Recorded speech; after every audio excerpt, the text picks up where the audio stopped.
Gênesis capítulo 22. E aconteceu, depois destas coisas, que tentou Deus Abraão e disse: Abraão.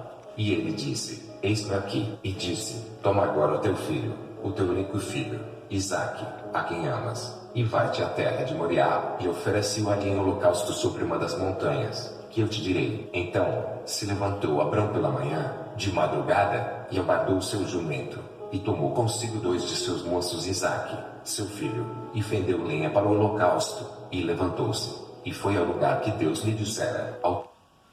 Irmãos, aqui nós vimos, no capítulo de número 22, começa uma conversa entre Deus e Abraão, Deus dizendo, toma teu filho, teu único filho, a quem amas. Na verdade, se a gente parar para analisar, parece uma certa ironia, né, de Deus, porque Deus sabia que Abraão tinha um outro filho chamado Ismael e que este tinha sido mandado embora, né? Deus mesmo confirmou que ele pudesse estar mandando seu filho embora. E então, por que isso acontece é o que nós vamos ver na aula de hoje, né? Nós vimos aí que Deus está falando com Abraão, e não sei se você lembra, na Midrash, né? A Midrash, os livros que são acompanhados pelos judeus na tradição judaica, para entender melhor a Bíblia, né? E na Torá, a Torá é os primeiros 5 livros da Bíblia, o Pentateuco, a Torá original, juntamente com essa Midrash, fala que houve uma conversa muito mais longa entre Abrão e Deus. E é possível isso ter acontecido, porque a própria Bíblia fala, né, que se fosse colocar todas as coisas concernentes que aconteceram realmente, a Bíblia seria muito, muito longa, né? Principalmente os milagres que Jesus fez. Então, na Torá fala que a conversa é muito mais longa, que quando Deus fala com Abraão, ele diz, Abraão, o teu filho, lembra? O teu filho, o teu único filho a quem tu amas, ou seja, porque a Ismael tu não amava, querendo dizer, né, que Abraão não amava, porque ele, vejamos só, por Sodoma e Gomorra, uma terra que ele não conhecia, que ele tinha até o seu sobrinho Ló estava lá, mas ele não tinha aquela intimidade com aquele povo e ele intercedeu. E já com o seu filho Ismael, Deus falou, não, deixa aí, e ele simplesmente acatou aquela decisão, ele concordou com aquela decisão e fez. Em nenhum momento nós vemos Abraão intercedendo pelo seu filho Ismael, como intercedeu por Sodoma e Gomorra. Então, por isso, acredita-se, né, Deus ter dito isso para ele na Torá, na Midrash, é o teu único filho a quem tu amas, porque Abraão demonstrou ter mais amor por aquele povo, pelo seu sobrinho Ló, do que pelo seu próprio filho, né? Então, por isso que Deus teria falado teu único filho, porque Deus sabia que ele tinha um outro filho, né? E os judeus, eles acreditam em 2 estados em que aprendemos com Deus. Quais seriam esses 2 estados? Já vamos ver aqui a seguir, eu já vou explicar para você. Bom, os 2 estados que os judeus eles têm, né, até os dias de hoje, eles acreditam que existe o estado Din, né? Se você quiser marcar aí, Din, que significa juízo, né? Din, juízo, que é onde tudo faz sentido, tem uma causa, ou seja, né, o estado Din é o estado em que existe uma explicação, ou seja, Sodoma e Gomorra, um exemplo, Sodoma e Gomorra. Por que Deus estava destruindo a Sodoma e Gomorra? Porque era um povo que estava ali, né, fazendo coisas abomináveis ao Senhor, estavam em pecado excessivo, estava tudo errado e eles não queriam se voltar a Deus. Então, faria sentido destruir aquela terra, né? É algo que nós conseguimos entender. Então, quando nós entramos num estado de juízo, é mais fácil de nós obedecer porque nós entendemos o que Deus quer que façamos ou o que está acontecendo na nossa vida. Mas o judeu acredita também que existe o estado Nisayon, se você quiser anotar aí, o estado Nisayon, que é aquelas provas em que, enquanto estamos passando, nada faz sentido. A gente não entende o porquê temos que passar por aquilo, porquê temos que passar por aquela situação. Parece que tudo que façamos parece que dá errado, parece que é contrário à vontade do Senhor, apesar de nós estarmos em total obediência ao Senhor, mas nós entramos então no estado de Nisaion, ou seja, são provas que em nada faz sentido, ou seja, provas, testes administrados por Deus para que ele vê se realmente o homem e a mulher são fiéis à ordem de Deus, né? Seria o caso que nós vamos ler aqui à frente, o estado de Nisaion, que Abraão entra quando Deus pede seu filho Isaque, né? Quando Deus pede que se sacrifique Isaque, então Abraão estava entrando num estado de Nisaion, ou seja, uma prova determinada por Deus, mas que não faria sentido o porquê Deus quer aquela prova. Hoje, claro, a gente já conhece a história, a gente entende que era um ato de fé, mas Abraão, quando estava vivenciando esses momentos, ele não sabia. Então ele estava em estado de Nisaion, ele estava com uma provação que ele não entendia de onde vinha, por que vinha, e qual o motivo, qual o sentido. Na verdade, de onde vinha, vinha de Deus, é claro, mas o porquê Deus queria aquilo. Se Deus havia dado a Isaque a ele, por que agora o queria de volta? Então esse é o estado de Nisaion. Uma coisa interessante que nós vemos no estado de Nisaion é que quanto mais murmuramos, quando estamos em lugar de Nisaion, mais a prova fica grande. Quanto mais murmuramos, quanto mais reclamamos, maior ela fica. Ou seja, ela demora mais para se cumprir. Deus, ele testa o homem para fazer com que nós tenhamos conhecimento da nossa total capacidade, e é através das provas que nós somos aprimorados, amadurecidos em Deus. Então, muitas vezes Deus precisa permitir que nós passamos certas situações. Para quê? Para que nós venhamos a crescer nele, para que venhamos a amadurecer nele, fluir nele. E foi isso que aconteceu com Abraão. Abraão precisava dar esse passo de fé. Abraão precisava provar ao Senhor e para ele mesmo que ele amava o Senhor, que ele não precisava mais mentir, que ele não precisava mais fazer coisas que desagradassem ao Senhor, porque ele confiava. E ele confiava tanto em Deus que nem ele mesmo sabia. Então muitas vezes isso acontece conosco. Às vezes a gente confia, mas nem sabe que confia tanto, ou às vezes achamos que confiamos e quando passamos pela prova, nós vimos que a nossa fé é tão pequena, e Deus assim tem que permitir essas coisas acontecerem para provar a que nível de fé e confiança e relacionamento que nós temos para com Ele. Mas continuar aqui a leitura bíblica e vamos ver aqui essa entrada do estado de Nisaion que Abraão dá início. No dia, levantou Abraão seus olhos e viu o lugar de longe, e disse Abraão a seus moços: Ficai-vos aqui com o jumento, e eu e o moço iremos até ali, e, havendo adorado, tornaremos a vós. E tomou Abraão a lenha do holocausto e pô-la sobre Isaque, seu filho, e ele tomou o fogo e o cutelo na sua mão, e foram ambos juntos. Então falou Isaque a Abraão, seu pai, e disse: Meu pai.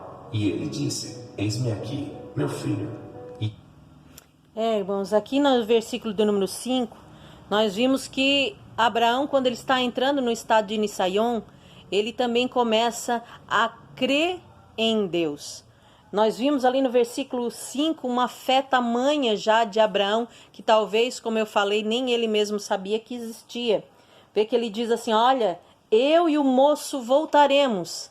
Ele não deixou dúvida nenhuma de que Isaque voltaria à vida com ele, né? Voltaria com vida e com ele. Ele poderia dizer: vocês ficam aqui, ponto. Mas ele continua com fé, confiando, talvez nem ele mesmo tenha percebido a fé que ele estava depositando, a confiança que ele estava depositando na promessa que Deus havia feito para ele, de que através de Isaque seria também feita uma grande nação. Então nós vimos aqui que ele diz, né? Eu e o moço voltaremos. Isso é um ato de fé. Ele aprendeu a crer. Por quê? Porque Deus, ele tinha feito uma promessa. Ele tinha dito que em Isaque seria chamada a tua semente. Essa era a promessa de Deus sobre Isaque. Então, pela primeira vez, Abraão realmente coloca a fé numa promessa, mesmo que tudo parecesse o contrário, mesmo que agora parecesse que Isaque ia morrer, mesmo que agora o próprio Deus teria pedido a vida de Isaque, mas ele estava crendo na promessa. O que nós temos que trazer e aprender neste capítulo para nossas vidas? Que se nós temos uma promessa, se eu tenho e você tem também, porque Deus prometeu, nós temos que acreditar nela. Não importa se os ventos contrários vêm, não importa se as lutas vêm, não importa as provações que teremos que passar. Se Deus prometeu, Ele vai cumprir. Então nós precisamos ter essa certeza, essa fé, crer na promessa de Deus. O nosso problema é que nós ouvimos Deus falar, muitas vezes vemos os profetas falando conosco, temos a Bíblia Sagrada, que também é uma promessa para as nossas vidas,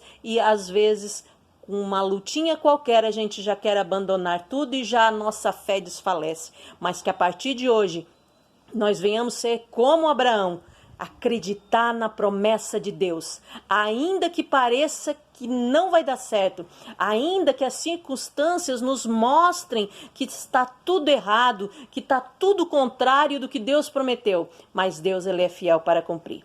Vamos ver o que vai acontecer com Isaque? Disse: eis aqui o fogo e a lenha, mas onde está o cordeiro para o holocausto? E disse Abraão: Deus proverá para si o cordeiro para o holocausto, meu filho. Assim, caminharam ambos juntos, e vieram ao lugar que Deus lhes dissera. Bom, aqui nós também vimos mais um nome de Deus, né? Quando Abraão fala aí no versículo de número 8, Jeová Jirê, ou seja, Deus proverá, né? No versículo 14 aí, também nós vamos ver também, Deus proverá, é um dos nomes do Senhor, se você quiser anotar também, Jeová Jirê, Deus proverá. Ficou Abrão de montar, e pôs em ordem a lenha, e amarrou a Isaque, seu filho, e deitou-o sobre o altar em cima da lenha, e estendeu Abrão a sua mão e tomou o cutelo para imolar o seu filho. Mas o anjo do Senhor lhe bradou desde os céus e disse: Abraão, Abraão. E ele disse: eis-me aqui. Então disse: não estendas a tua mão sobre o moço e não lhe faças nada, porquanto agora sei que temes a Deus e não me negaste o teu filho, o teu único. Então levantou Abrão os seus olhos e olhou, e eis um carneiro de trás dele, travado pelas suas pontas num mato. E foi Abraão, e tomou o carneiro, e ofereceu em holocausto, em lugar de seu filho. E chamou Abraão o nome daquele lugar: o Senhor proverá, de onde se diz até o dia de hoje: no monte do Senhor se proverá. Então o anjo do Senhor bradou a Abraão pela segunda vez desde os céus, e disse: por mim mesmo jurei, diz o Senhor, porquanto fizeste esta ação e não me negaste o teu filho, o teu único, que deveras te abençoarei grandissimamente, multiplicarei a tua semente como as estrelas dos céus e como a areia que está na praia do mar, e a tua semente possuirá a porta dos seus inimigos, e em tua semente serão benditas todas as nações da terra, porquanto obedeceste à minha voz. Então Abrão tornou aos seus moços, e levantaram-se e foram juntos para Berseba, e Abrão habitou em Berseba. E sucedeu, depois destas coisas, que anunciaram a Abraão, dizendo: eis que também Milcadeu, filho de Naor, teu irmão, Uz, o seu primogênito, e Bus, seu irmão, e Quemuel, pai de Arã, e Quéside, e Azo, e Pildas, e Gilafe, e Betuel gerou Rebeca. Estes 8 deu Milca a Naor, irmã de Abraão, e a sua concubina, cujo nome era Reumá. Lhe deu também Teba, e Gaã, e Tás, e Maaca. Amém. Então nós vimos aí, né, que Deus dá vitória. Quando Abraão está lá e o seu filho pergunta: pai, o fogo, a lenha está aqui, cadê o cordeiro? Abraão então fala com fé, mais uma vez ele fala, né, Deus proverá. E realmente Deus proveu o cordeiro. Quando ele estava ali naquele ato de sacrificar o seu filho, o anjo aparece e diz: não faças tal, porque agora o Senhor já viu que tu amas a Deus. E fica aí a pergunta para o meu e o teu coração: será que nós amamos a Deus a tal ponto? o que você e eu precisamos sacrificar na nossa vida para provarmos ao Senhor que realmente o amamos. Não que Deus quer que nós matemos alguém, mas às vezes Deus precisa nos provar para ver se realmente amamos a Ele, confiamos nele, porque muitas vezes, irmãos, nós dizemos com os nossos lábios que amamos, mas na hora de provar a Deus, de provar para Ele que nós realmente o amamos, nós falhamos nessa questão. Muitas vezes as lutas nos fazem murmurar, questionar e deixar de adorar a Deus. Quantas pessoas hoje não estão mais servindo ao Senhor, culpando alguém, quando muitas vezes a culpa está dentro de nós mesmos, porque o único que nos pode tirar da presença do Senhor é a nossa própria pessoa. Nada, nem ninguém jamais nos separará do amor de Deus. Isso é a Bíblia quem diz, né? E nós temos esse costume de qualquer coisa que aconteça, nós culpamos primeiramente a quem? As pessoas e a Deus. Sendo que as escolhas são nossas, os erros são nossos e nós é que não estamos firmes e confiantes o suficientes para permanecermos com o Senhor mesmo em meio à prova e às lutas que vêm, que o Senhor tem nos testado, nos provado, para que nós, a partir do momento da prova, confiarmos nele e estarmos realmente num relacionamento fiel com ele, como ele assim ele o é conosco. Mas depois disso, quando aparece então o cordeiro, eles sacrificam ali, descem e aparece mais um pouco da genealogia aí que a gente leu. E eu quero encerrar esse capítulo orando com você, para que eu e você tenhamos cada dia mais fé em Deus. Amém? Vamos orar então, amado e soberano Deus. Eu te agradeço, Pai, por mais esta oportunidade de estarmos aqui neste curso Café Mais Bíblia. Paizinho querido, aprendendo contigo, aprendendo com a tua palavra e o teu Espírito Santo, que cada dia mais e mais tu venha nos capacitar, nos acrescentar e aumentar a fé, Senhor, para que possamos crer e confiar em ti, assim como fez Abraão. Esse é o meu pedido e o meu já agradecimento, em nome de Jesus. Amém.